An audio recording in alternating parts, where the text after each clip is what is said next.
Mad Max, what's going on, my G? What's going on, Headkrack? I want to welcome you to the show. We have one of the best personalities in this game. He's also a very talented MC. He comes from New York originally, from the Bronx. He went all the way to Atlanta, made himself known. And we got the No one and doubt, man. only. I'm out here, man. Yo, man, appreciate you having me on, brother. That's right. I want to welcome you to the show, Headkrack. Welcome to Sports and Hip Hop with DJ Mad Max. How's it going, man? Everything is good, man. Just grinding, working hard, man. Getting ready for like something in the sporting arena that I got coming up later on down the line. So, everything is full speed ahead right now. For sure. You got a lot on the way. And, I want to start from your early beginnings because we got the three main talking points that your management sent me that we're going to cover in the show. But growing up in the Bronx, how was that experience for you? I mean, like you never really think about it as an experience in real time. It's just the life you know, right? Like living in the city, especially when you think about the 80s and the 90s and what that looked like, right?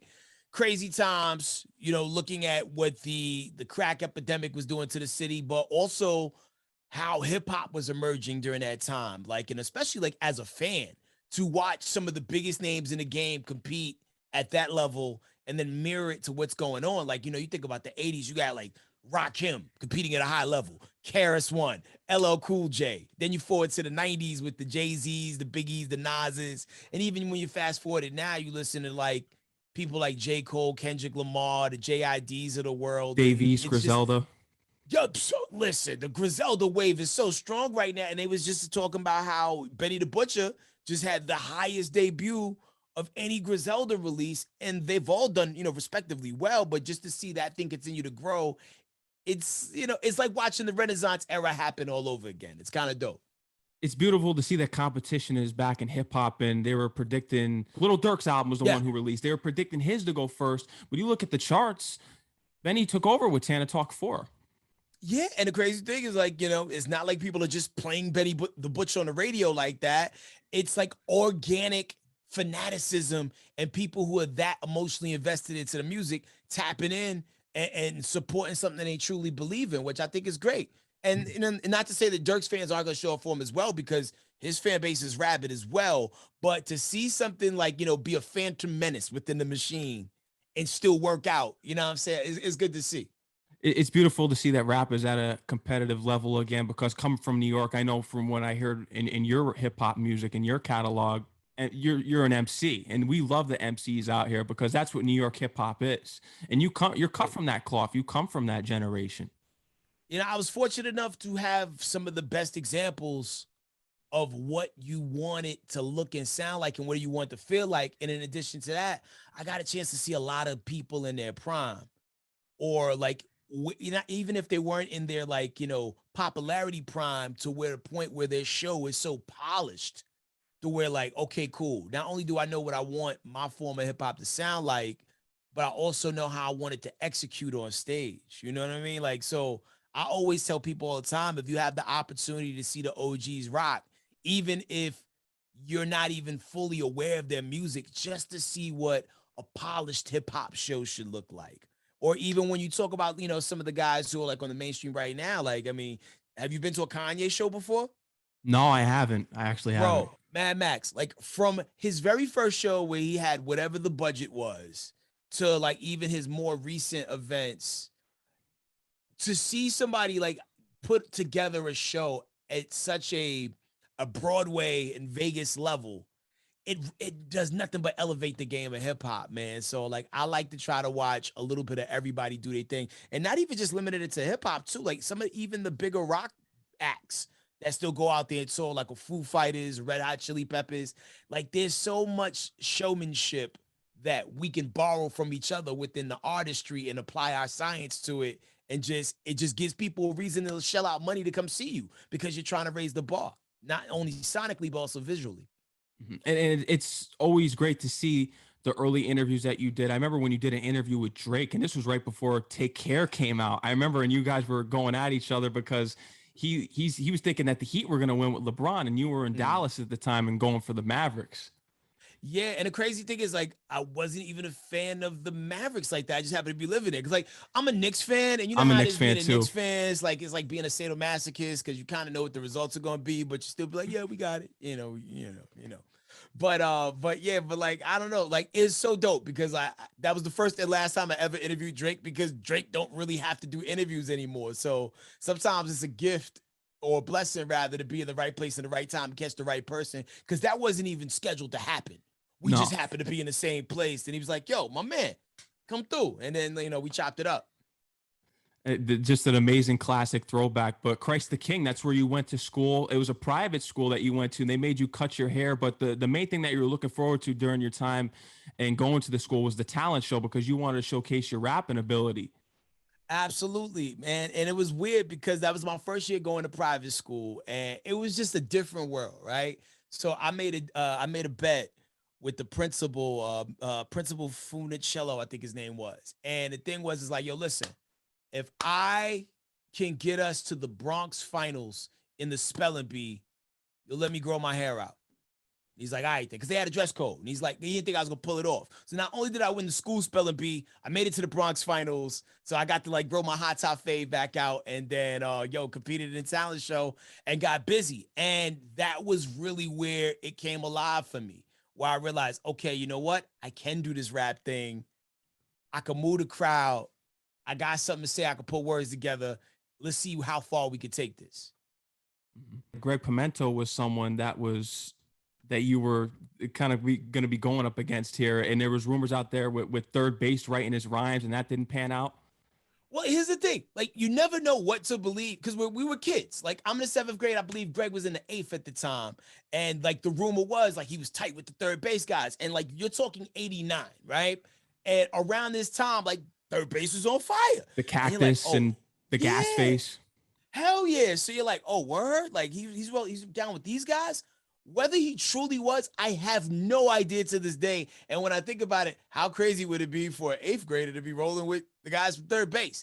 Maybe it was all a lie, right? So he said he was going to enter the talent show too. And I was like, oh, hell nah, there's no way. There's no way. So every night I was going back to my crib in Concourse Village at my grandmother's house, just trying to write like the best, page of rhymes that I could write to present to the talent show. Not only did I get into the talent show, I actually won the talent show.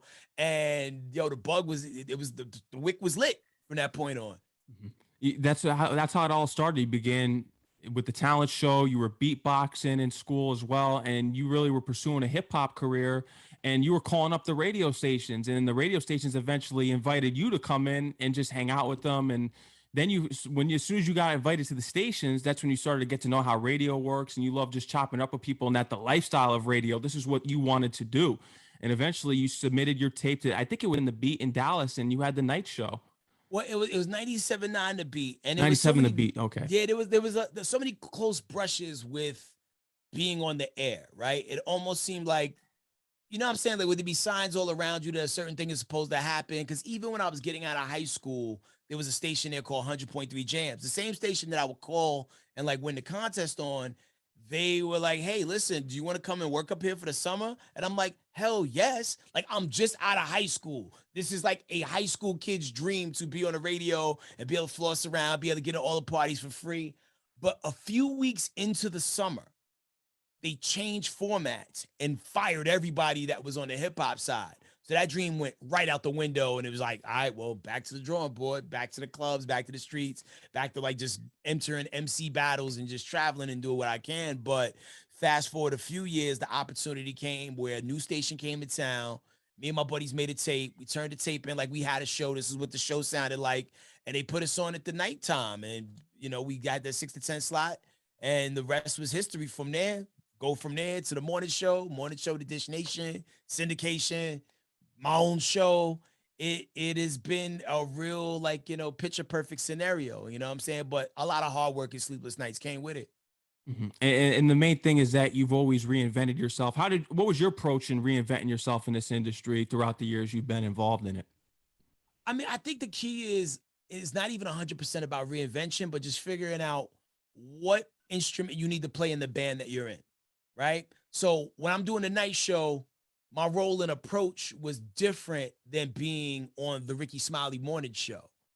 And then my role on Dish Nation was different than being on the Ricky Smiley morning show.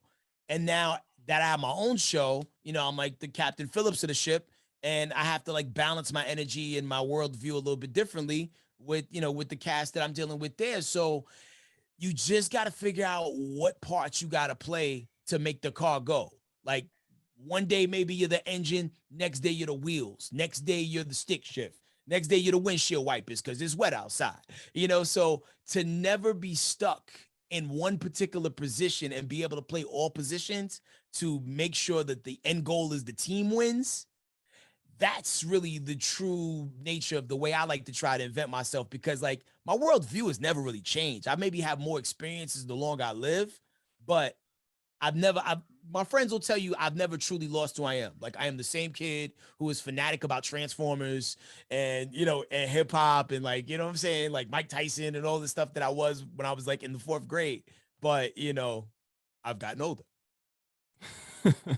And just thinking about it, just all your interests, when you mention all these things, that something that you like to do for fun is going to the movies.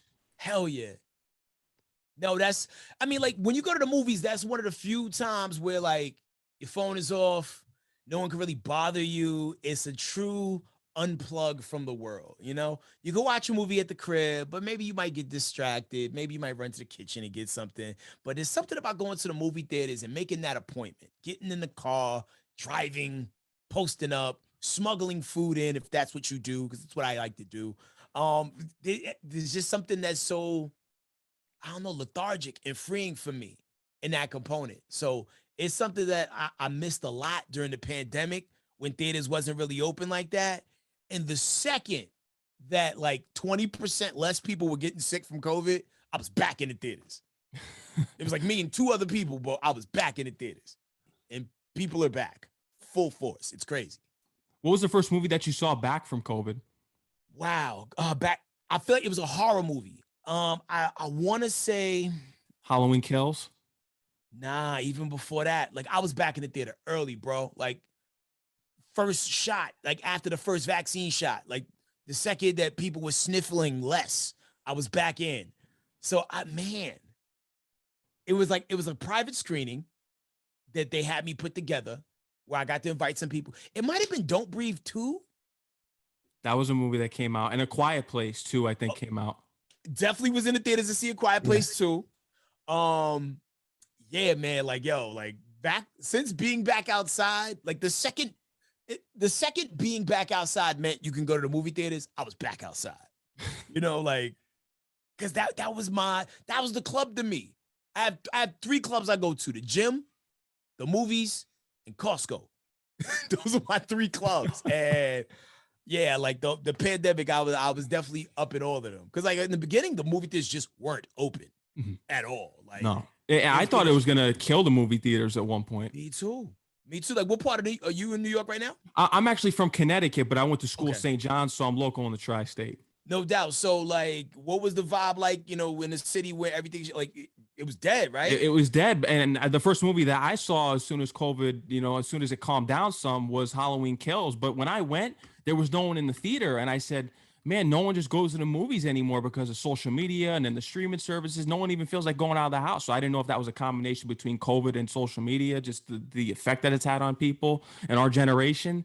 I don't know, but I went to the Scream, the new one, and the theaters were filled, and I was surprised. Yeah, like in Atlanta, things started filling up quick. And the first time where I saw it was like maximum effort, right? It was either Shang-Chi or the Eternals. Like if Shang-Chi was like medium crowd, the Eternals was like there was people sitting next to me on the left and the right, and they weren't the people I brought with me. You know what I mean? And that's just where we back at it. We back at it full speed. Now I went to go see the premiere of X last night. This new horror movie with Kid Cudi in it. And it was another wall-to-wall situation. The second they said the mask could come off, like, yo, man, like it was in Atlanta, the masks were half on anyway. Yeah. But yeah, we back, baby. We back. Yeah. I was bothered when I went to the Scream because I wasn't used to the filled theater, and I went and everyone around me wasn't wearing a mask. So I literally just had to lift the mask up the entire time, eat popcorn, just put it back on. It's tough because, everybody's comfortability level is different.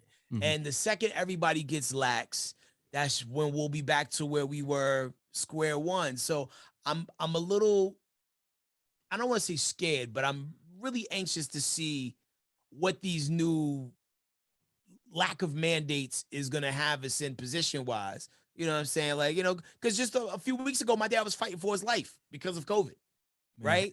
And then Is he 2 okay weeks now? later, he's okay now. He's still gonna be having to rock some oxygen for like the next few months. But I'm down to one parent, so like I have a very close eye on that situation. And you got to bubble wrap your loved ones because there's a lot of people that we lost during these last 2.5 years just due to just comfortability or people just not believing that certain practices are effective, or other people not necessarily being cautious to what other people are dealing with, because I know there are some people who are sick right now who are knowingly going out and knowingly going in public places and spaces, not caring about anybody else out there. So even if to protect yourself and the people who ain't don't care about nobody else, you got to kind of keep your guard up to some degree. I agree. And I'm sorry to hear about your father, and I hope he recovers soon from being on oxygen. And I know you had a close relationship with your mother. Rest in peace to Yeah. your mom. Thank you, brother. Yeah, and the scary thing about what my mom passed, my mom passed from pneumonia, right? Mhm. And a lot of people who pass from COVID die of upper respiratory pneumonia related issues. So when my dad was saying the exact same things my mother was saying, like, "Hey, don't worry about it, I'll be all right," I was like, hell nah. I seen this movie. I know how it ends. Shout out to my little sisters, Nico, Jocelyn, and Naja, who took matters into their own hands and called the ambulance and made them physically go remove my pops and put him in a hospital, because that legitly saved his life, because he was on the same road my mother was on, where like she thought she could just thug it out, and there's just some things that you just can't thug out anymore. So shout out to them, man. Like, shout out to women in general, for keeping 100%. us alive and on point. 100%. But getting into your career before even radio, I think the second thing that you were really interested in being too was an A&R and signing artists to your own label. And once you saw the label movement around that 98, 97 time was when you said that these labels are going to change. And then you shifted right into the radio industry. Yeah, like it sucks when you look forward to something your whole life. Like, hey, this is what I'm going to do. And then when you finally get into the landscape, you see weird shifts. And I'm one of them people where, like, if there's a human version of the Spidey sense, I feel like I have it when it comes to certain things. And I just noticed that the industry was changing, because so once the radio station thing didn't work out when I graduated from high school, I went to college. Um, During one of my semesters, I took a internship at a record distribution company called Polygram, which once was the home of Def Jam and all these other labels before they got absorbed by Universal. And just hearing the whisperings while I was working there about, hey, this company's going to probably buy this company, that company's going to buy that company. And then you're also thinking about, this is like 98, 99, and the music piracy situation was out of control. Like, they didn't have Spotify back then. There wasn't Apple Music. People was like hard body with the LimeWire, the Kazaa, Audio Galaxy, if you know, you know. And so these labels weren't making the type of money that they were making years before. And it doesn't take a rocket scientist to figure out, like, hey, somebody gonna get fired, or some jobs are gonna change, or these 5 jobs will now be done by one person. And I started seeing that happening within the infrastructures I was working for, because I went from Polygram to working for another independent company called Platinum Distribution, which was more like a boutique mom and pop company. Mhm. And then they started to consolidate, and I was like, yeah, I'm gonna get out of here too. And then I just started running a street team, which allowed me to work for everybody, or work with everybody, and get multiple checks and hire people. And then I had my first baby. So I'm like, all right, cool. I need something with some dental, some medical, and all this other stuff. So then I took a job at EMI Distribution. But even while I was at EMI, there was like whisperings like, yo, this label is about to probably buy this company.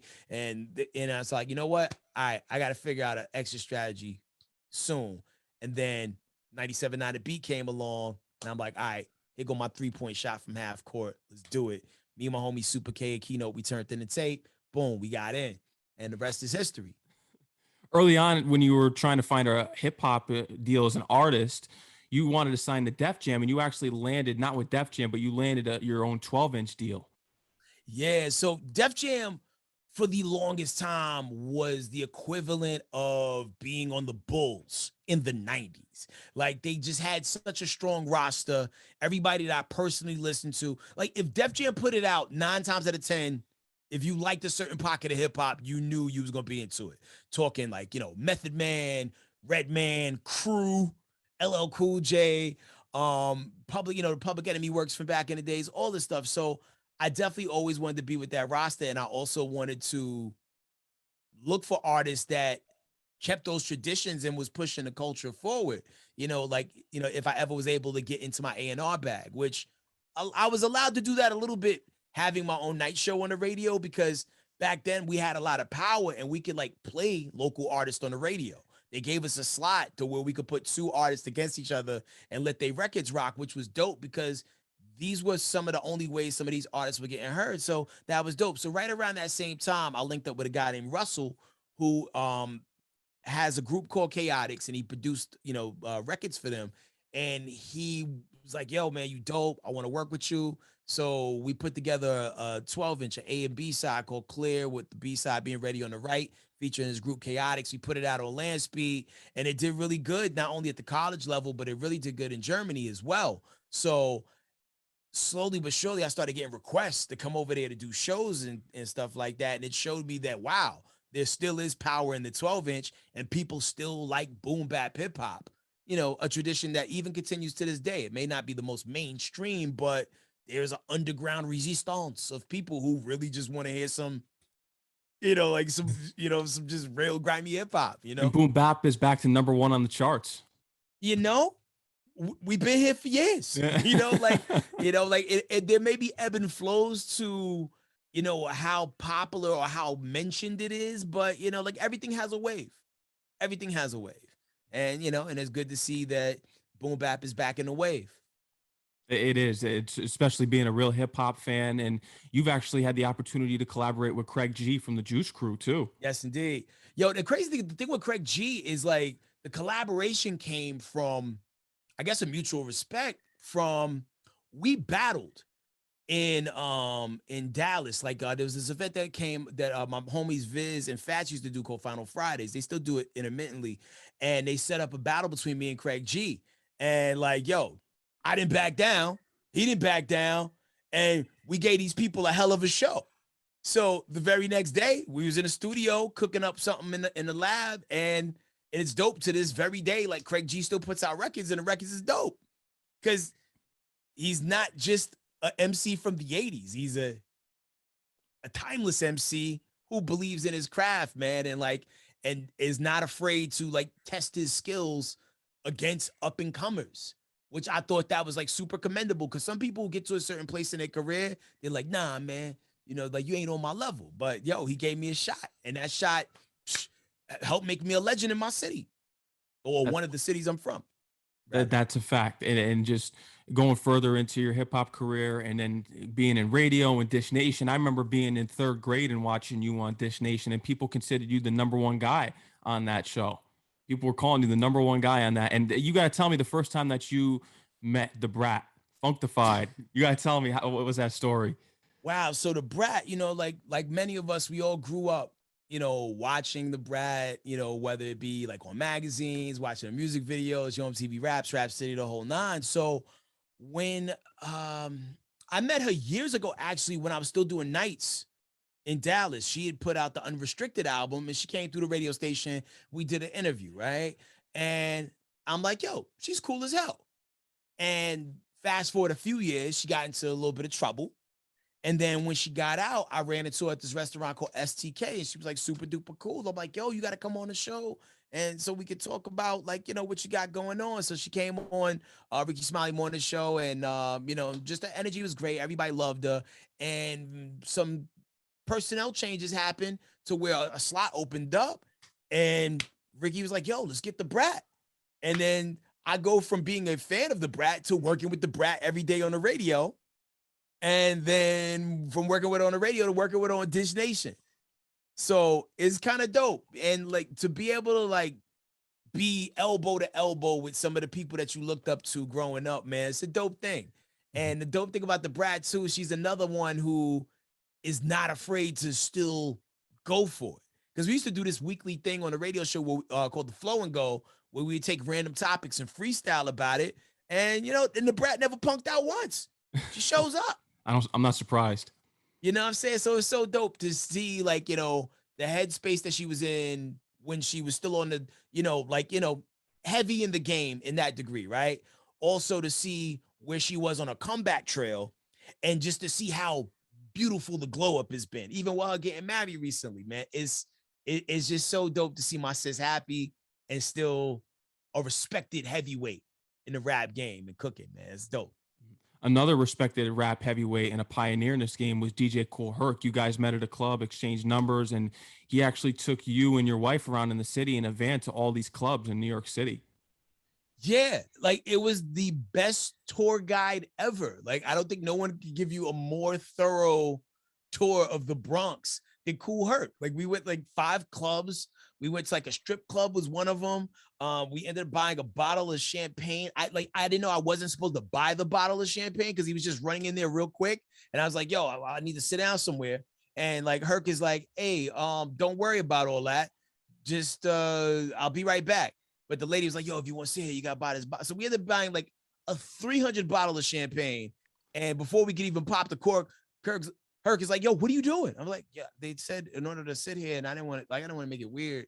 So he's like, nah, man, you didn't have to do that, man. You don't have to do that. So, and my wife ended up putting the giant bottle of champagne into this tiny clutch purse. It was like the real life version of watching someone put a ship in a bottle. It was the illest shit ever, right? So so we go from there. Then he takes me to the post office that the son of Sam used to work at, like the serial killer. Yeah, the one the dog told him to kill people. Huh? The dog told him to kill people. It was the dog that told me. Yeah. Sam's son. But yo, it was just a crazy night, man. And the crazy thing is, like, anytime you call Herc, he has the same level of enthusiasm every time he picks up the phone, man. And that's the beauty of hip hop culture. A lot of these people who helped get this thing up and running, they're still here. Some of them are in different financial spaces and places than others, but they're still here, man. So that's why I always feel like it's great to be able to not only show love to these OGs, but also like try to do business with them, create opportunities where they can eat. Because you got to understand, a lot of these guys were operating in a culture when there wasn't really any money to be made. They was doing it for the love, So when you hear these new guys like Lil this, Lil that, who get like $100,000 just for a walkthrough, and they don't know who a Kool Herc or a Grandmaster Flash is, or don't know about a Grandmaster Kaz or the Treacherous 3, Fearless 4, all these guys. Cold Crush, man. Like it frustrates me because any good athlete, basketball, football, baseball, whatever, boxing, these people who paved the way for you to be here, or like some of these people who broke some of these records. And I feel like in hip hop culture, there's a bad energy with certain pockets of the culture where they're like, that happened before my time. Oh, those dudes is washed. But nah, these dudes paid a lot of dues in order for you to even do what we're doing today. So I always, I'm gracious to be able to intertwine, interact, even shake hands, dap with any of these people, because you're part of the reason that I do what I do, and I'm still passionate about it. You're an MC, especially from the Bronx, so you understand the game.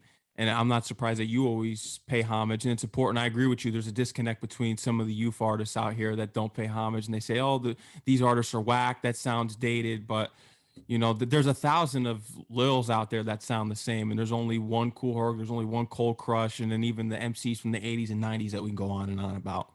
Yeah, no, indeed. And especially too, like, I like when I see artists that have generation gaps between them collab and do records together, because I think that's the only way we can bridge the gap, ecosystem going and bridge the gap. I think it's very important, because then you sometimes do have some artists that try styles that they're not really fluent and efficient at.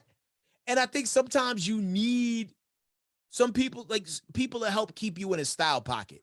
Not saying that you have to completely change your style, but there's ways where you can do what you do and apply your science to the modern thing, but not sound like you're trying to keep up.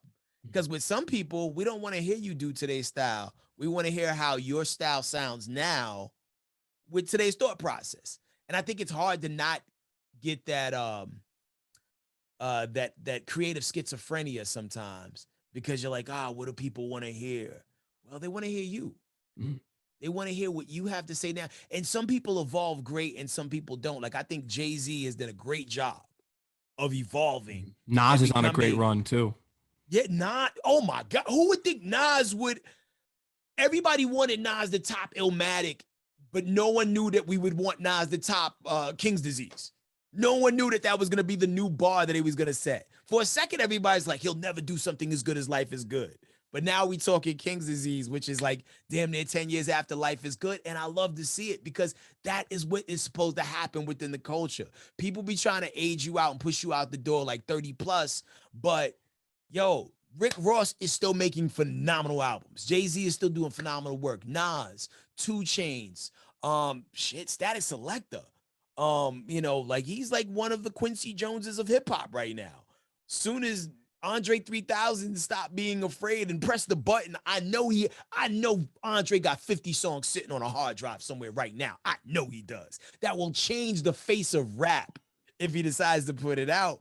But sometimes we penalize our people for trying to grow up. We penalize artists for trying to grow up sometimes. And I think that's probably one of the biggest disservices we do to ourselves within the culture. Like I remember when Raekwon came out with a Mobilarity and they're like, no, we want Cuban links again. And it's like, yo, but I'm trying to grow. Let them grow. And Mobilarity, you got to think of the song Sneakers on there. Oh, that was that, yo, like it's like one of the last tracks on the album. That's one of my bops though. Classic Heart to Heart, live from New York. I mean, he had so many dope joints on there, but people still wanted him to rap with an Italian name. I don't understand. Yeah, it's just unbelievable. In relation to the conversation that we're having, though, how did you feel about Mace's new record with the Oracle 2 and an old artist trying to fit in with today's generation? Oh man, that was definitely part of the example of like, yo, you didn't have to do that, bro. Like, no, not when I say you don't have to do that, it's like Mace is dope for like no reason. Like for whatever, like for no reason, Mace is still dope. I just didn't want to hear him with auto-tune. No. Oracle 1 was perfect. When he went a camera on, flawless execution. And here's the thing: Mace is like a serial killer who's never been caught, who comes out to kill randomly, and you don't know when it's gonna happen. But this time he left clues, and the clues was the auto tune, bro. Like it would have been a great record.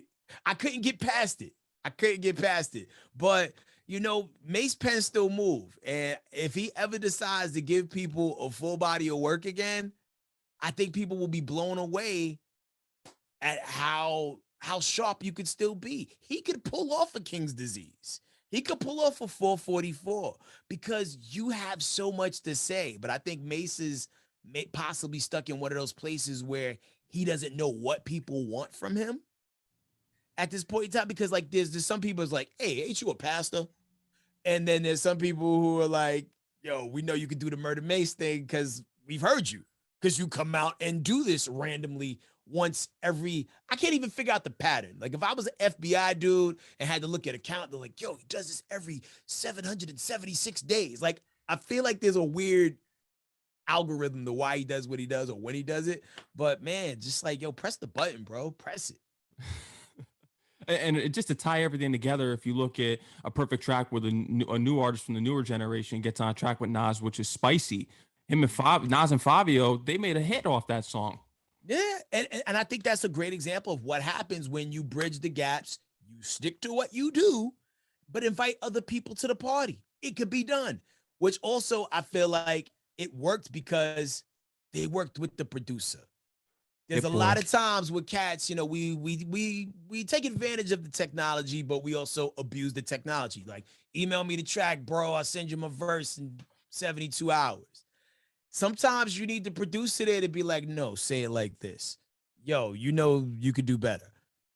That take was okay, but why don't you do it like this? Sometimes I think that is so key because music is a collaborative effort. It's a collaborative energy. And if you're working with others, I feel like the best work comes from when you're working with people in the room. Even with the projects I'm working on now, some of these songs would have been drastically different if I was left to my own devices with some of them. And some of them I think turned out phenomenal because I had somebody in my ear saying, "Yo, what if we did this?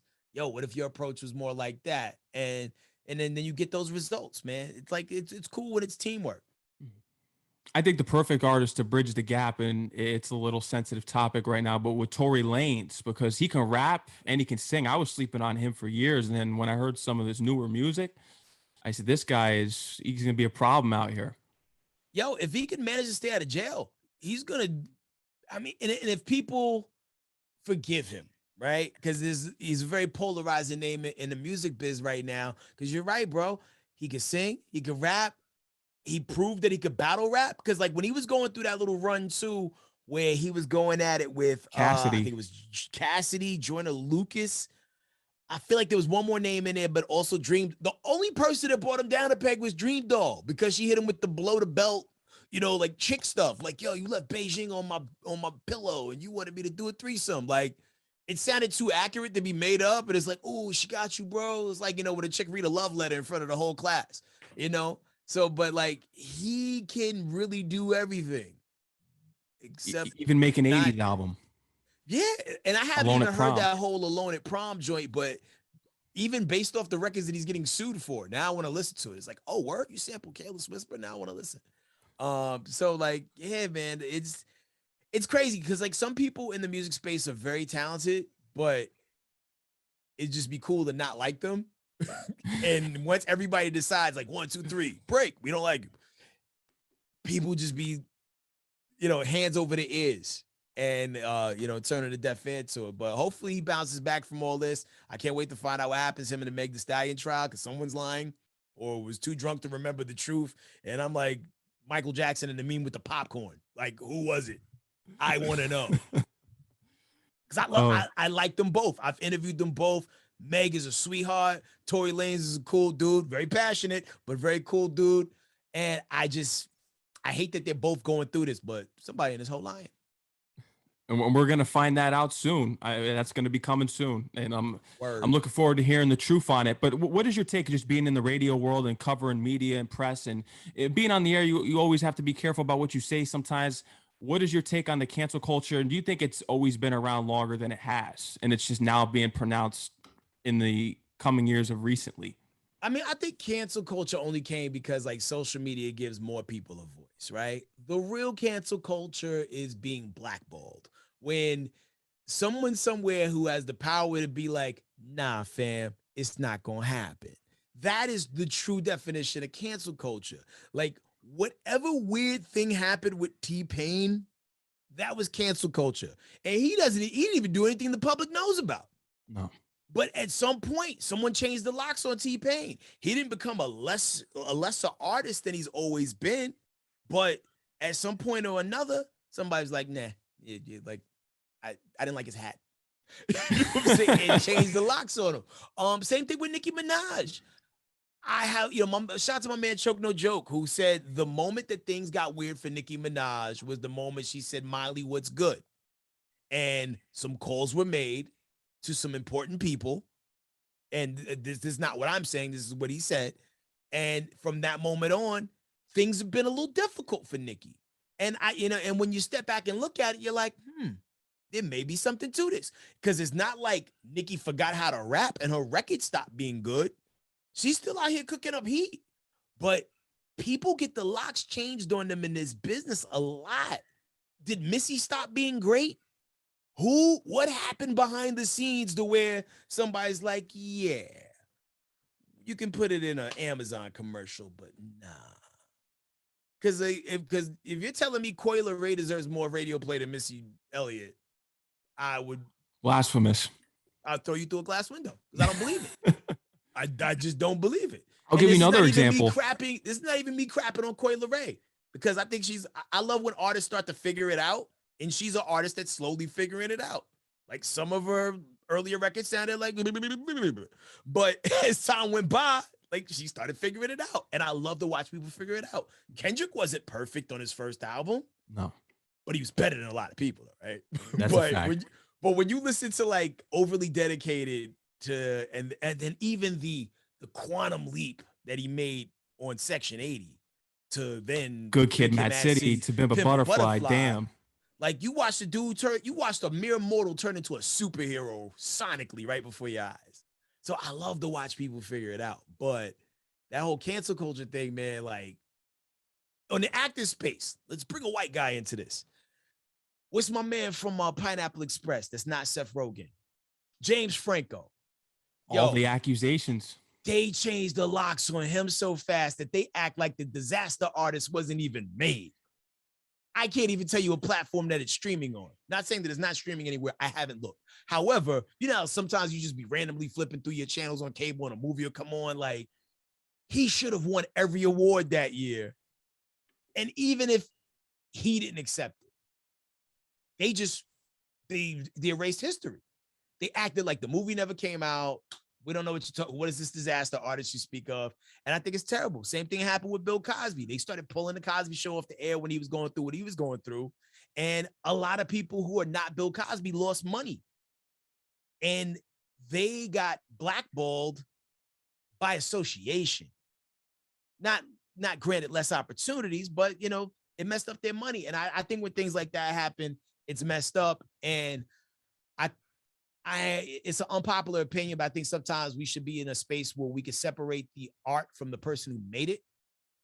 You know, because even with there's popular, like an unpopular thing, R. Kelly. I knew you were going there because I agree. Yo, like, I'm not saying that we should be playing You Remind Me of My Jeep, but there are certain stations that will not even allow you to play like I Believe I Can Fly. Not even in a motivational space. And we just can't act like but I think it's important to keep the art alive so we can tell the cautionary tale of this flawed person who made amazing music that got too close to the sun and burnt himself. You know, we can't erase history because people have done that enough in history books. And that's why most people don't know about the Black Wall Street, you know, everything's been whitewashed. Yeah. You know, like, we're not proud of that. So we're going to hide it. And maybe one day you can Google it. That's another thing problem I have with like digital things. Like if you don't have physical things and everything's left to digital, like someone can go and like erase the digital trace of it all right now. Like ugly pictures of Beyonce. They exist, but you can't find them anymore. No.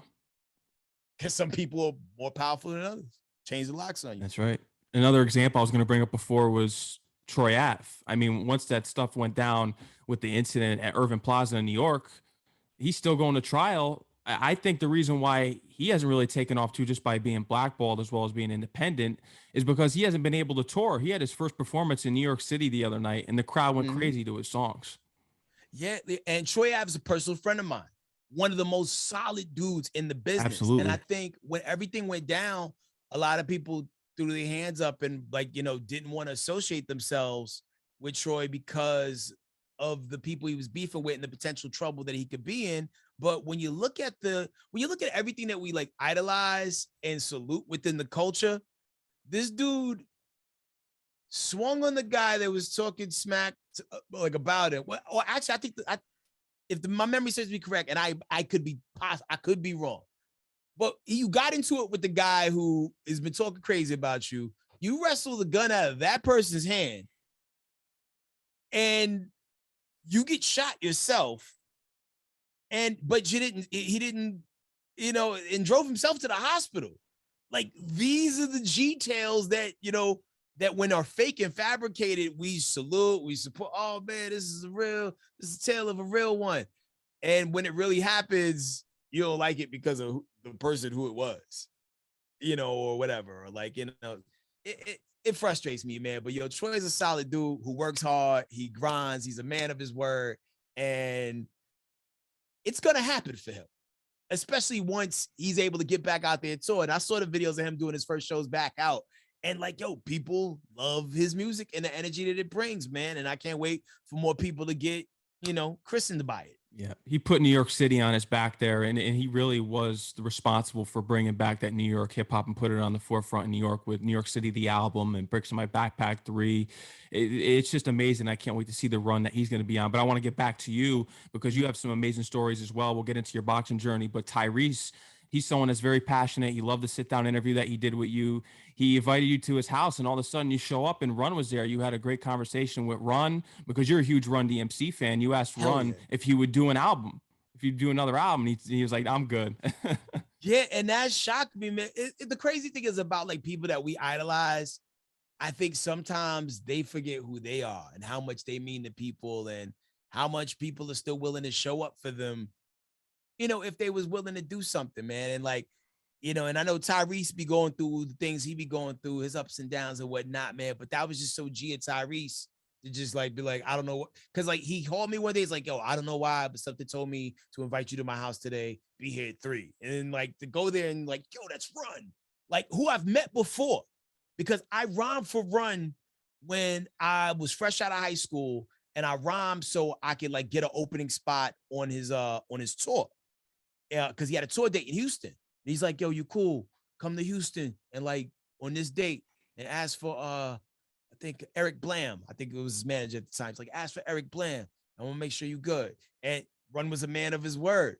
And the crazy thing, when you try to talk to Run about that, like you don't remember it because he's done that a million times for a million other people because he spent most of his life being the most famous person in the room. But just to even just be able to hear stories and just, have a one-on-one conversation with somebody who meant so much to me, who I looked up to, it meant the world of me. And then for that reason alone, I will defend Tyrese right or wrong until the day he dies. You know what I mean? Because that was just super G and he had to do that. Throughout your time during quarantine, you played a lot of video games and just kept yourself occupied. You've made so much music. Actually, you have so much recorded in the chamber that you don't even need to record anymore. Did you reflect on your radio career and think of any of the most memorable moments that you just couldn't believe that happened throughout your career, especially on Dish Nation? I mean, I think music is the escape from everything that I consider work. Because like music to me is not work. Music is the outlet. So sometimes radio makes its way into my music stories. But I mean, the way I utilize radio is more so to have a positive impact on the people that are listening. Like currently with my show, we're doing this run right now where we're like giving you a chance to win $1,000 every day. And I know for a lot of people, getting hit with $1,000 could be life-changing money for them, depending on what financial space and place that they're in or like where they at. So, or even allowing people to come on the air and tell their stories or get advice about things. So that's kind of like my community service aspect, but the music is where I truly get to like say how I feel or tell stories that like not safe for radio, and not saying that like I'm telling Two Live Crew, Luther Campbell style stories, but like, yo, like I used to get into some things when I was when I was younger. And I say younger in air quotes because maybe some of this stuff happened last week. I don't know. But, but you keep it under the Save same that for the umbrella. after hours show. Right, right. Like, I mean, that stuff could have landed anywhere. But man, like I truly feel most fulfilled doing music, rocking out in front of a crowd, because these are truly 100% my thoughts, things that I created in a lot of times this room that we're interviewing in right now and presenting it to the world. So that means a lot to me because it's all on my own shoulders and on my own merit. Like I have to do it, So I dig that aspect of it. Mhm. I salute you on everything that you've done for radio, especially with the after hours show, because it's difficult when you really learn about the radio industry because not all content fits the formats of radio. Right. And you said, I'm going to take the after hours show, do it all myself, and put up the content myself. And that's what you did. Well, I can't say I did it all myself. I definitely had a lot of help, man. Shout out to my manager Anna, who like, in different aspects of After Hours helped me book the guest, help get some of the stuff edited because it's hard to do it all. Like, and sometimes the episodes was coming slow because I was trying to do it all. And I think anybody who really gets far down the road knows the importance of a team. Like, I could do a lot. I'm creative, but it's those extra hands, that extra love that I get from the people who believe in what I do, whether it be my manager, whether it be maybe I have an intern for a little bit, or even a camera person who is along for the journey, that whether I'm paying or they're just doing it because they want the experience. All these people help get these things to go. And like after hours has been a super duper blessing because I got to check in with a lot of people before they took off. Like we mentioned Meg Thee Stallion earlier. Right before Meg was out of here, she came through to after hours and did this thing called The Take, where I would give artists like one shot to get it right. And if you got it right, it's gonna be great. And if you got it wrong, I'm putting it out wrong. And yo, she understood the assignment and she bodied it. There was a couple people who didn't understand the assignment, and sometimes I'm too nice, and I should have put the videos out, but I didn't. Like there are some people who have crashed and burned into flames, charred corpse, manager hand and face. I can't believe this. And some of them are people you know, but I'm not in the business of making people look bad. No, You know, you don't want to be the hated personality. I mean, that works for some people. I've never wanted to be in the business of burning so many bridges that when the bullet come, you don't know what direction it came from. You know what I'm saying? Yeah. Because I try to operate in a space and place where like my intentions are good. You know, I'll set the scenario just to let you know there's a level, I've never been in the business of making people look bad, but like I do want to create like some threat level to where like, hey, listen, we don't have all day. Nail it. Because you've heard these horror stories about like the double XL freshman freestyles where like, yeah, you thought that was bad. That was a 78th take. You know what I mean? So, and this is the world we live in. You can't go on the AMAs or the Grammys and be like, yo, run that back, run that back. Like, no, like if you're coming to do an appearance on someone's show and you have like some rhymes ready to go, you got to have it together. Now, I can understand if I asked you the day you got there and you're not that type of artist, but like, you know, if you're a freestyle artist and that's what you do, you go off the top, it's great. But, you know, like some people consider themselves killers in the game. Like, yo, you had like 4 weeks. Like, come on, get it together, bro. Like, sis, what up? Come You know, prepared. so yeah, like be prepared. So like that's what that was all about. But the pandemic, you know, made it hard to get more in-person interviews because like studio protocols and but we gonna come back in full force, man, now that the world is like starting to ease up a lot more. So I'm looking forward to that as well. You got your name just by your experience of rolling dice. That's how your name came about, Headkrack. Yeah, and I gave myself that name. It's like no one else was crafty enough to come up with that name. That's just me, like, you know, because like around the same time I'm shooting dice, like Brand New Being Slow Down was like still a song I was listening to a lot when Sadat X would go, yeah, head crack. And then this group called Double X Posse had a song called The Head Cracker, which was like when bad things happen. So like, yo, with a pair of dice in my hand and you got money, bad things is about to happen. Let's get it. Cause that was my job. That was my means of an income. Like I would take my school lunch money for the week, use that to shoot dice. And that's how I came up. Like whether we were in study hall, on the bus, in at like, you know, in the little rec area, like at school, that was like, man, I always kept them things shaking. And that was just like one of the ways, I provided for myself. Walk me through your boxing journey because that's something that you're most passionate about. Well, that's my current passion for the moment, man. Like, you know, my new album Mikrodose is in the can, getting ready The to start EP. rolling the singles out, man. First single, Violence and For the Love, the A side, B side comes out March 26th. But June 11th, it is going down. I'm stepping in the ring, and boxing is part of like my family lineage. You know, my cousin is Joe Frazier, well, you know, the late great Joe Frazier at Wow. that. And boxing was always on in the crib. And you know, anybody from the city has been in a street fight or two, but there's differences between street fights, which in our heads we think every fight that we've ever been in were like these 9-minute epic bouts. No, most of us fought for 46 seconds, maybe 27, right? So to be able to expand my lungs and like build some level of durability to where I could go 3 rounds with whoever my opponent is about to be is really forcing me to have to dig deep and become a monster that I haven't had to be in quite some time because, you know, you don't have to punch people in the face during Dish Nation. So, or like worry about getting punched during Dish Nation. So this is a whole different level of prep that I'm having to do. And if I was to say it was easy, I'd be lying. Cause like there's some days where like I'm outside of the gym dry heaving because my trainer Pepper is really pushing me, trying to turn me into this animal, man. And I'm having fun. And I just can't wait to see what goes down June 11th when we step in that ring and the bell goes ding. You know what I mean? Mm-hmm. I was the Thriller in the alley, Frazier, Manila. Shout out to the Jizzle. That's right. Have you thought, boxing's been such a huge part in hip hop. Have you thought about creating your own music video in boxing? Because you look at Cannabis second round knockout, then you have Mama Said Knock You Out with LL Cool J, Kumo D hit him with the death blow. Mm-hmm. Yo, you know your stuff, Mad Max. Thanks, man.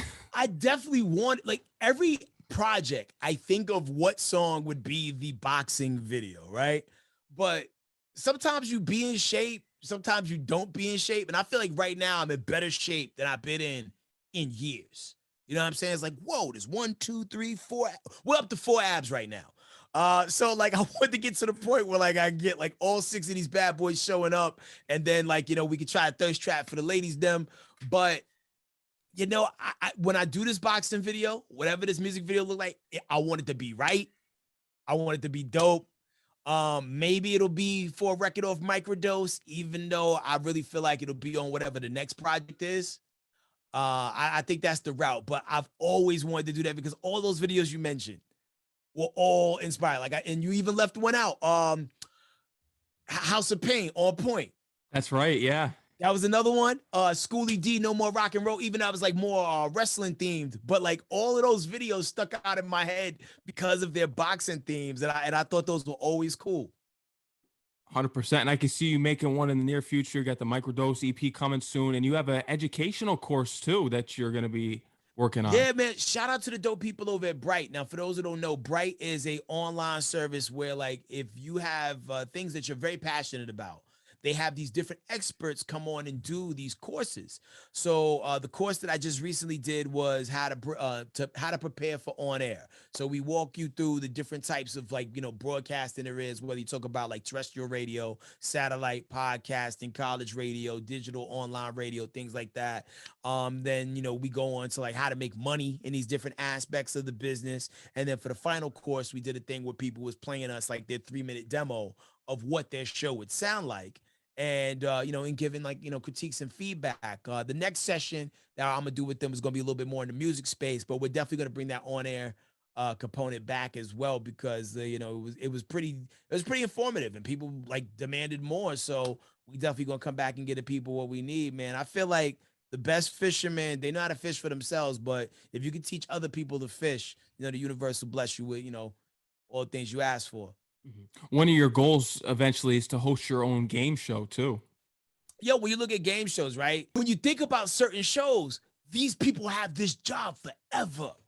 So if you could get a really dope game show and be really great at hosting it, it's cruise control, easy money. And then like understanding how a lot of these game shows work, these guys tape like 5 to 10 episodes in a day and do it for like 3 weeks and be off for like 5 months and then come back and do it again. So that's a cool, like semi-retirement space to be, because I feel like God didn't make us to work till the day we die. You know what I mean? So like once I hit like 50, 60, that's like the lane I want to be in. Work just a little bit just to keep the brain sharp, but I want to chill, be someplace where there's like a scenic view, sunset, weird birds that I can't pronounce, sipping on something mysterious. You know what I mean? So like that's the goal for me. I got some game show ideas. And like I'm gonna start rolling some things out in a few, but I gotta chop down one tree at a time. First thing is this opponent that I'm tackling June 11th, and also putting out this project Mikrodose and touring with it. Mm-hmm. Some other things that you're interested in doing. You want to play a villain in a movie similar to the villain in RoboCop or even The Professional? Hell yeah, because when you think about RoboCop, if anybody seen the OG one, not the remake, that was trash. Yo, the guy who played Clarence Boddicker was the dad from that 70s show. And when you think about that, that's nuts. So most people see me as the nice guy because they see me on Dish Nation, but I have a severe dark side. So playing a villain would just allow me to shake things up. It's kind of like when people used to do Disney show titty. You know what I mean? Like, yo, I'm not a kid, like, so that's me shaking things up and doing something different. Yeah, it's interesting to see that's your passion as well. And you've come a long way in this industry, and you want to work with Rick Rubin. That's someone that you've stated in the past that you want to work with. Sade, Yeah, Porterheads. because these are like people that don't work with just everybody. So like, if I get to the point where like I'm on a Rick Rubin's radar, not only would these records be incredible, because if you look at the track record, like he hasn't really produced any duds. And even if they didn't like weren't commercial successes, these were joints that were revisited later and viewed as like, yo, this was a really good album. Damn, Rick Rubin. Rick Rubin produced the Ghetto Boys album. Like, dude is thorough. In addition to the stuff he's done with, like, the Beastie Boys, Run-DMC, stuff he did with L. So Rick Rubin's that guy. And Sade, her voice is smooth as butter. Like, no, like you can make a baby or kill a human to Sade's music. It's like whatever you want to do to it. And I there's something about her voice that just hypnotized me. She reminds me of my mom for some bizarre reasons. But my mom doesn't sing like Sade, but it's something about her tone and her voice that just sounds so familiar, and it just hugs my heart and my ears, that like I just would love to just, whether it's do a project with her or do a record with her, or just sample something of hers really strong and get her blessing. Like, yo, I like this enough to where I'm gonna clear the sample. Like if I can get that, I would be happy. It's just amazing to see the people that you want to work with, and I can see it happening in the near future. But Headkrack, is there anything else you would love to let the audience know that we haven't covered that you have on the way? Besides, we covered pretty much everything: the education, of course, the upcoming EP, and then your boxing journey that you're on right now. Brother, yo, Mad Max, we took a deep dive and Yeah, we went in some, like, we went down some alleys that I haven't been through yet in an interview, which I appreciate, because, sometimes you could like pull the string and just like, these are the answers that I always give. You know what I'm saying? But like, nah, we went some different places. I appreciate that. Microdose. We're going to microdose these singles to you. First two is coming at you on March 26th. Be on the lookout for something else following in April. And like the way we're rolling these records out, it's like a yin and a yang. Like the A side is violence, which is like very just uproar energy. 9 times out of 10, actually 10 times out of 10, this is the song I am coming out to in my fight in June. Because the second I heard the beat, which was produced by my homegirl Higgy, big shout out to her, I was like, I don't know what I'm saying on this, but this is the first song on my next project. And once I laid the vocals, I was like, this is definitely the first song on my next project. So be on the lookout for Violence, March 26th. The B side is called For the Love, which is a celebration of all things hip hop culture. Mad Max, I know you're gonna love that one, because I actually talk about some of the things we talked about here on that project. So be on the lookout for that. I got a record with Zaytoven on Microdose, and also cooked up with my homies from the local Astronauts, a really dope production duo out of LA. It's just, it's vibes, man. Something on there for everybody, man. So be on the lookout for those. And yo, June 11th, man. Wish your boy luck, man. I'm just out there just to rep the culture and continue to try to make us look good, baby. that's right. He's done it all. He's done it all from radio. He's going into boxing. He's even had his own voicing appearance on Archer, as he ran into the booking for Archer. The person does the booking and got you part on Archer. He's done it all. And this is someone that you want to follow in the footsteps of and look as an inspiration in this game for sure, because he's taken it in all avenues. Indeed, man. Yo, the only limits are the ones you set for yourselves, man. And I never believe in setting limits, man. So whatever it is y'all want to do out there, do it all. But just do the due diligence on the research so you can know how to get there. That's right. And you left an amazing legacy behind, and you continue to grow that by just seeing the good in all of people and just living life and having fun. Hey, Keep on everybody doing it. deserves a shot, Mad Max, man. So I appreciate this opportunity that you gave me. And whatever it is you want to do in life, just know you got an ally in me. So don't hesitate to holler at me, man, and we'll get it going, bro. I appreciate that, Headkrack, and you're always welcome on the show. Thank you for coming on, and thank you to your manager for setting this up as well. I had a great time. Oh, man, yo, Anna's the OG. Superstar manager. Everybody needs a good one in their corner, man. And like, once again, man, thank you for your time, and shout out to the listeners of the DJ Mad Max, man. Sports and hip hop. This is where it all connects. I love it. That's a fact. What are you listening to right now, like music wise? And me and my playlist, I'm very old school with it. I like Tana Talk 4, Dave East new album. I'm a big fan of Logic, but one of my favorite albums of all time, if it's not The Great Adventures of Slick Rick, it's got to be Capital Punishment by Big Pun. Yo, let me tell you, two things. So the Slick Rick album. So last night, Did you buy the damn it, what is the name of that company that does the reissues? So there's a company that does reissues. They made a children's book version of the Great Adventures of Slick Rick album. And it's children's story, like illustrated with the drawings and the words and everything. My kids have been reading that every night for the last like 3-4 weeks. So they'll read the story, then they'll have me read it to them, and then they'll like read the story while listening to the song, a children's story. I just thought that was brilliant for Slick Rick to illustrate that one. I wish he would have did The Moment I Feared, but then it's not for kids, right? No. But that's dope. And then the damn Capital Punishment album. I used to do street team work, and I worked for Loud. So Big Pun's promo cassettes were like came like in a cigarette carton, and the original version of Dream Shatterer, which he ended up putting on Endangered Species. This shit was just some of the most well woven together words ever worded on rap. Like hits you with 1,000 pounds of pressure per slap, make his whole body jerk back, watch the earth crack, hand him his purse back. Yo, Big Pun was on some other shit, man. Like I hate that he's no longer around. Like, and shout out to his son Chris Rivers, because he is definitely cut off of that pun DNA, man. But yo, man, the 90s was a special time. Pun, Big L, you know, a lot of guys, man, and like can't like I still Cool listen G to band, Rap.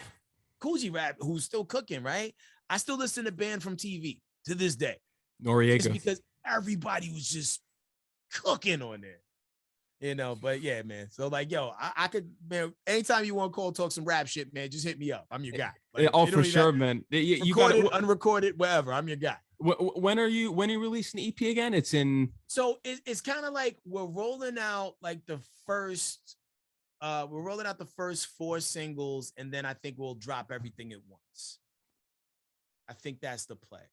But the first 2 songs come out March 26th. And then the second batch come out at some point, probably at the end of April. And then the last 2 in May. And then that's all 6 songs. So like I got a record with Method Man that I feel like should be on there.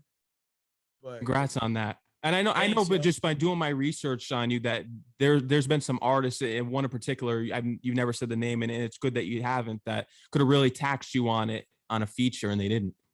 Yeah, I mean, like sometimes, you know, it depends on where certain people are in the space that they are in musically, and then sometimes it's about your relationships that you have with people, right? Like, I mean, sometimes people ask me for a feature, and I'll be like, yeah, I like rapping. I rap for sport.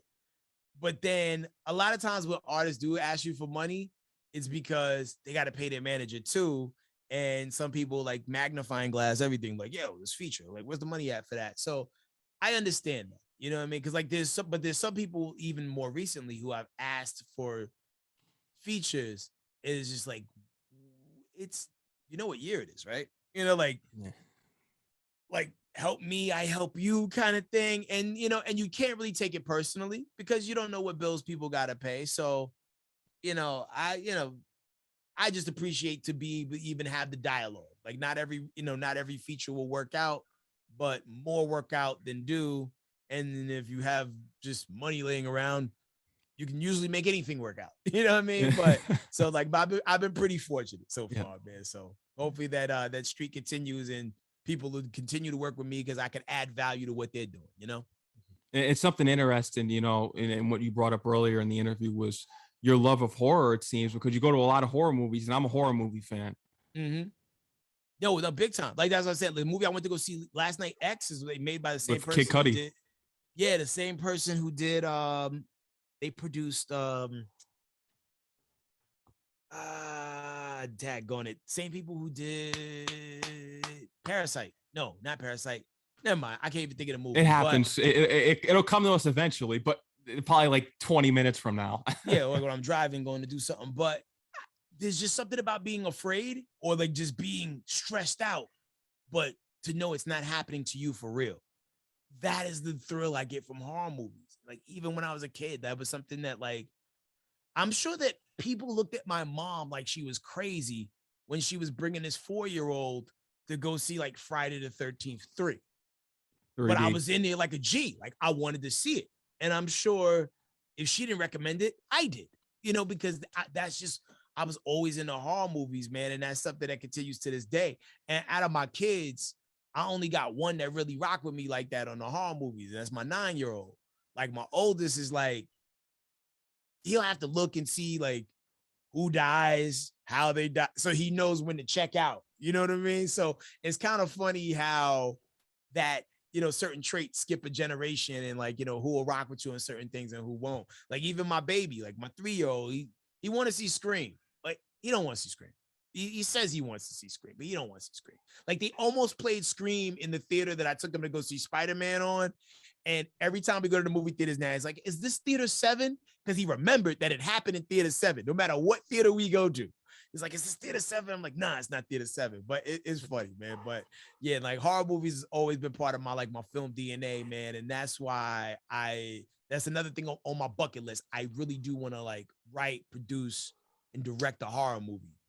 That was gonna be one of my questions for you, because you're passionate about film and you stepped your game up and took acting seriously. And it seems though you're passionate about film. I feel the same way about hip hop the way I do horror movies. The remakes, I mean, stop. We need more originality, more Wes Cravens, more John Carpenters and Sam Raimi's out here.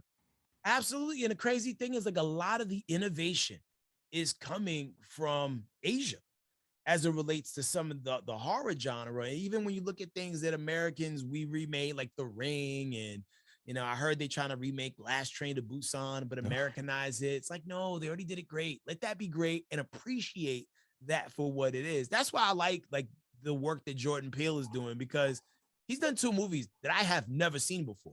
Like I've seen Us and I've seen Get Out, but I've never seen those movies before. These are original concepts. So when like guys like Sam Raimi cook up something that, wow, this is pretty innovative. And even the movie I saw last night, X, was different. I expected it to be one way and it was a different way. And even like, movies that really like stoked the flame in my fireplace when I was growing up, like Dead and Buried. I don't know if you ever saw that one. I've heard of that before. I've heard of it. Bro, like far as retro horror using practical effects where everybody's on the table, because there's some movies you watch, but like, they ain't gonna kill that kid. And then when they're, we killing kids? Like everybody, like anybody can get it. This is what we're doing in 1982.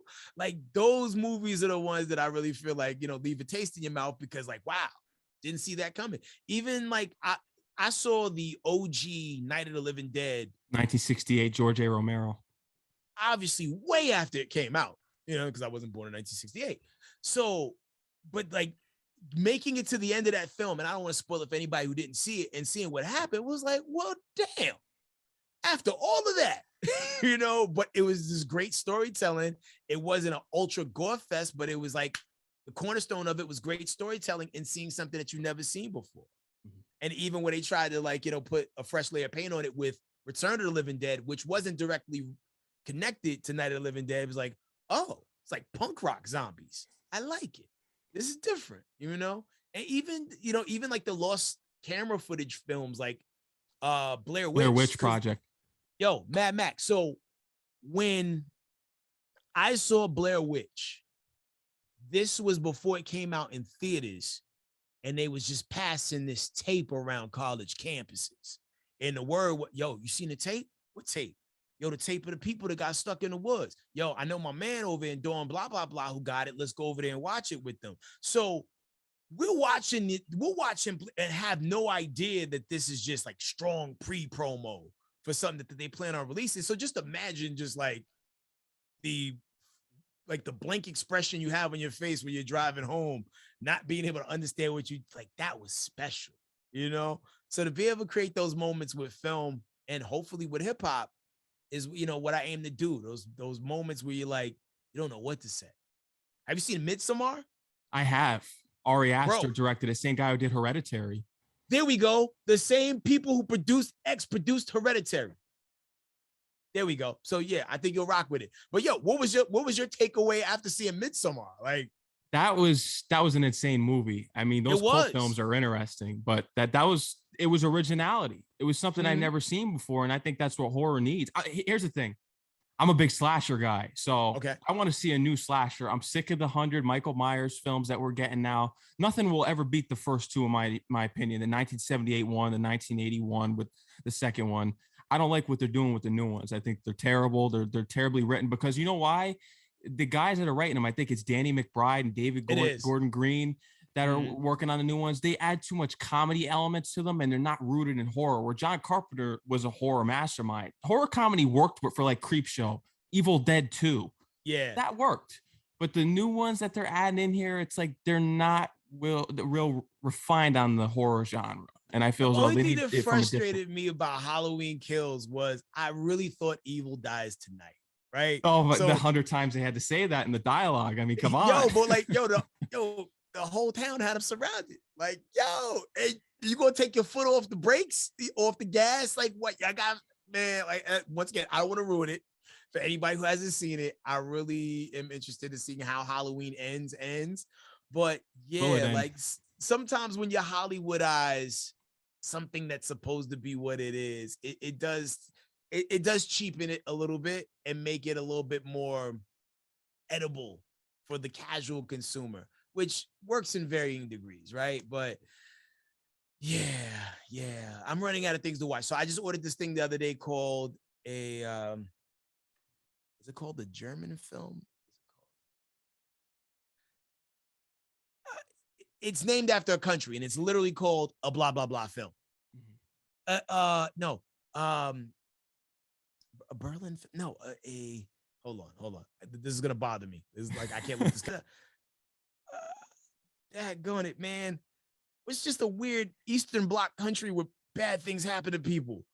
Anyway, it's named after this place. It's like, yo, it's a Berlin film or it's a German film, a Stockholm film.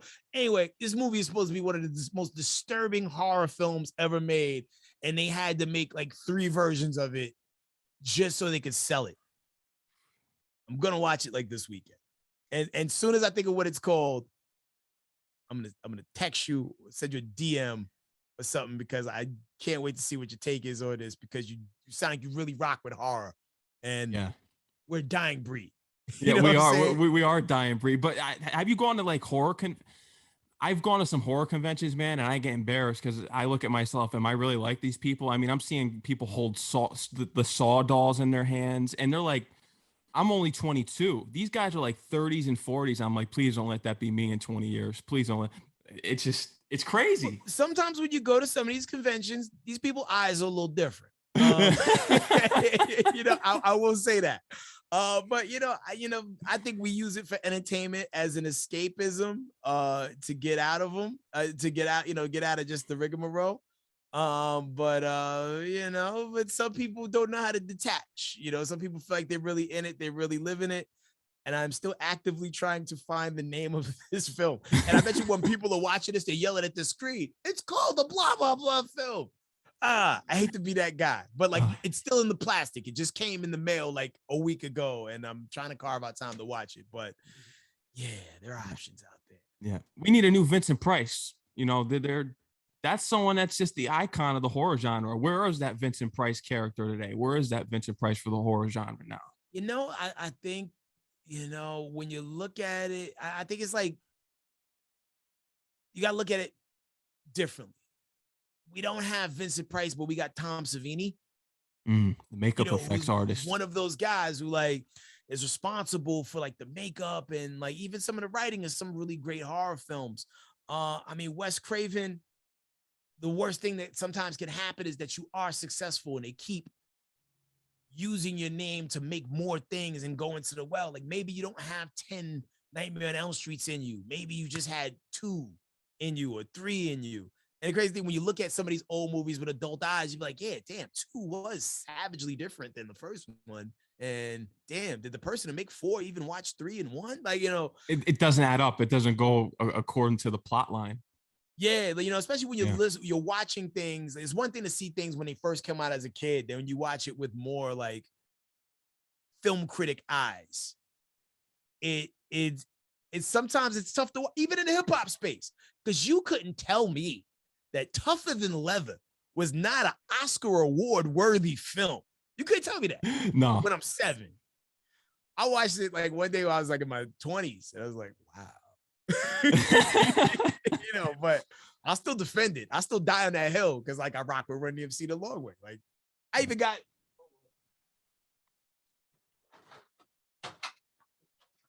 Run-DMC action figures. Like I'm Wow. a geek about mine. You know what I'm saying? Like I don't play. Like I'm a geek about mine. So like, yeah, you couldn't tell me. I got my Pop Funko Biggie and Tupac's in the background here. Oh, yo, I got down with that too. Like, Yeah. The culture is for sale more so than ever before. And I think it's a great time to be alive, man. And shout out to people like you for keeping the torch lit. For real, man, Max. I appreciate that. And just think about it. And you could even do this too, because you can rap and you're a terrific MC. Continue on the Gravediggers and Dr. Octagon's legacy, who was Kool Keith. And you've had the opportunity to interview him, said G. You could continue that legacy. Actually, I have like 3, maybe 4 records in the can with Kool Keith. Wow. Congratulations on that. I need to hear these. Are these going to release? Yo, they will. They will. They will. One of these records almost made Mikrodose. And maybe there'll be a Mikrodose extended edition. I don't know. But these Kool Keith records are special. And I didn't want to just square peg, round hole these things on just anything. And like, when I tell you Kool Keith is one of the most effortless, like to watch him work is magic. It's magical what Kool Keith does, even in 2022. He has 10 alter egos. I mean, Ultramatic MCs he starts out with, then he goes Black Elvis, Dr. Doom. But just to like be able to sit in a car and talk to Keith Thornton, I believe that's his last name, just to talk to him, it's just very intriguing because he's a very calculated thinker. Underrated too. Very brilliant, very underrated. And one of the most fearless rappers on the planet. Like, he will freestyle right now just because you called and asked him to. Because he loves rap that much. And you'll find very few people who have been doing it as long as Kool Keith that still love rap the way Kool Keith does. Very short few. Greg Nice, Kool Keith, Herc, obviously. I mean, there's a few others, but very few show up every time, man. And like, yeah, he's one of those guys, man. We need that Headkrack horrorcore record. You know what? You see, don't challenge me with a good time. It might have to happen, man. Yo, Mad Max, I appreciate you, my G. Like I said, we got to link in the future, man. Yo, you definitely an ally, and I support anything you do, my brother. Thanks, man. I appreciate it. And when you drop that EP, we'll love to have you back on. Like I said, chop it up about it. Well, let's get it. Now I'm gonna make sure I get you those records as well. I appreciate that. I'll get them in the rotation. Keep going with hip hop, keeping it alive here. We need more MCs out here like you, and and respect to you for being a horror fan. I appreciate that. Yo, salute to you, my brother. God bless, man. God bless, man. Enjoy the rest of your night and stay safe. You do the same, man. Peace. Yeah.